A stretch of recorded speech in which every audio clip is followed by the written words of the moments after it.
নমস্কাৰ, মোৰ Assamese academy চেনেলটোলৈ আপোনালোক সকলোকে স্বাগতম জনাইছোঁ। আজি মই CTET 2026 ছেপ্টেম্বৰ মাহত যিটো এক্সাম অনুষ্ঠিত হ'ব, সেই এক্সামৰ পেপাৰ 1 আৰু পেপাৰ 2 দুইখন পেপাৰৰ কাৰণে সহায় হোৱাকৈ অসমীয়া ভাষাৰ চিলেবাছখন আপোনালোকৰ আগলৈ আগবঢ়াইছোঁ। আশা কৰোঁ আপোনালোকে ভাল পাব। এয়া মোৰ প্ৰথম প্ৰচেষ্টা, প্ৰথম ইউটিউব ভিডিঅ' মই বনাইছোঁ। অকণমান চেষ্টা কৰিছোঁ, ভাল পালে ছাবস্ক্ৰাইব কৰিব। টোটেল মাৰ্কছ আছে 150 মাৰ্কছৰ এক্সাম হ'ব আমাৰ, আৰু টাইম হ'ল 150 মিনিট, আৰু এক্সাম মোড হ'ব অফলাইন OMR চিটৰ জৰিয়তে। চিলেবাছ পেপাৰ 1, 2 দুইখনৰ কাৰণে হ'ব, আৰু আমাৰ আছামিজ লেংগুৱেজত থাকিব টোটেল 30 মাৰ্কছ। প্ৰথম আমাৰ কম্প্ৰিহেনশ্যনত আহিব 15 মাৰ্কছ। কম্প্ৰিহেনশ্যনৰ ভিতৰত অন্তৰ্গত হ'ব গদ্যাংশ, কবিতা আৰু ব্যাকৰণ। গদ্যাংশ আৰু কবিতাৰ কুৱেশ্যনৰ মাজতে আমাৰ ব্যাকৰণৰ কুৱেশ্যনো আহি যায়। ব্যাকৰণৰ লগত অন্তৰ্ভুক্ত হোৱা কেইটামান টপিক হৈছে আমাৰ সন্ধি, সমাস, বচন, লিংগ, কাৰক, কাল, বিপৰীত শব্দ, সমাৰ্থক শব্দ, বাক্য সংশোধন, যতিচিহ্ন, জতুৱা ঠাঁচ, অলংকাৰ আদি। তাৰপিছতে এই সকলোখিনি ব্যাকৰণ আমাৰ পেছেজতে অন্তৰ্ভুক্ত থাকিব কুৱেশ্যন। নেক্সট আমাৰ ভাষা শিক্ষণ আৰু বিকাশৰ পদ্ধতি আৰু তত্ত্বৰ ওপৰত প্ৰশ্ন থাকিব 15 নম্বৰ, আৰু সেই 15 নম্বৰৰ ভিতৰত অন্তৰ্গত বিষয়বস্তুসমূহ হ'ল লাৰ্ণিং এণ্ড একুইজিশ্যন, অৰ্থাৎ শিকা আৰু অৱলম্বন কৰা। এটা শিশুৱে কিদৰে শিকিব লাগে, ভাষা এটা কেনেদৰে শিকে, স্বাভাৱিকভাৱে আনক দেখি বা শুনি শিশুৱে এটা ভাষা কেনেদৰে আয়ত্ত কৰে, সেই বিষয়ে আমাৰ কুৱেশ্যন আহে। Next number 2, principles of teaching language teaching, ভাষা শিক্ষণৰ মূল নীতিসমূহ। ভাষা শিকাৰ কিছুমান নীতি থাকে। ভাষা এটা শিকিবলৈ আমাৰ নিৰ্দিষ্ট কিছুমান প্ৰচেছৰ জৰিয়তে যাব লাগে, আৰু সেই মৌলিক নীতিসমূহ কি কি সেই সম্পৰ্কে আমাৰ ইয়াত আলোচনা কৰা হয়।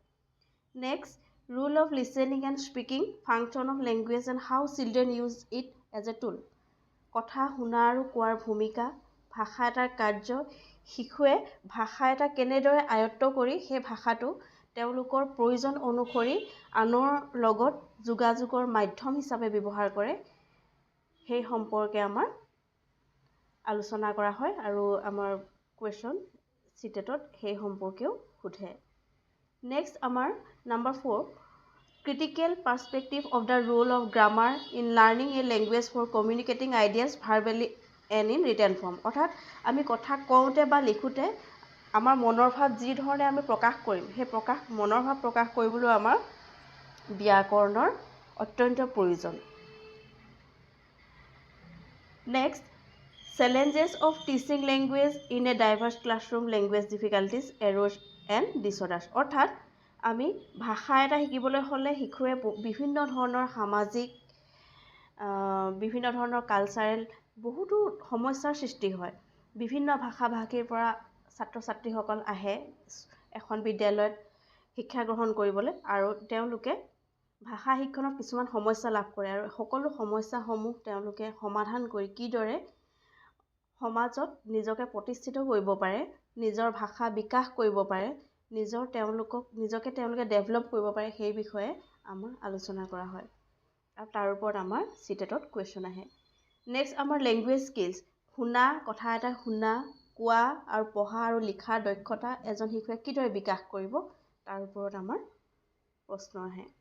নেক্সট আমাৰ evaluating language comprehension and proficiency, speaking, listening, reading and writing, আমি ভাষা এটা বুজি পালেও ভাষাটো আমি ভালকৈ নিশিকালৈকে তাক আমি ভাষাটো ব্যৱহাৰ কৰিব নোৱাৰোঁ।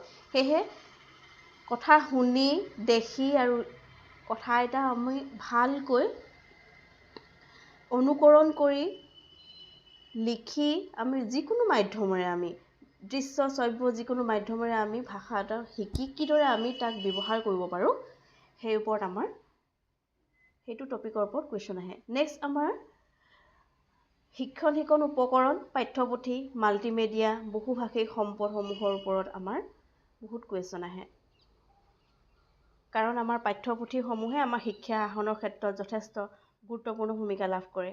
মাল্টিমেডিয়া সামগ্ৰীসমূহ আমাৰ ৰেডিঅ'ই হওক বা বাতৰি কাকতেই হওক সকলোবিলাকে আমাক বহুত সহায় কৰে ভাষা এটা শিকাৰ ক্ষেত্ৰত। আৰু নেক্সট আমাৰ একেবাৰে শেষৰটো আমাৰ অসমীয়া চিলেবাছত থকা শেষৰটো আমাৰ টপিক হৈছে ৰিমেডিয়েল টিচিং অৰ্থাৎ সংশোধনী শিক্ষণ। আপোনালোকে কেনেকুৱা পালে এই ভিডিঅ'টো জনাব আৰু মোৰ প্ৰথম প্ৰচেষ্টা কিবা যদি ভুল হয় ক্ষমা কৰিব। ধন্যবাদ।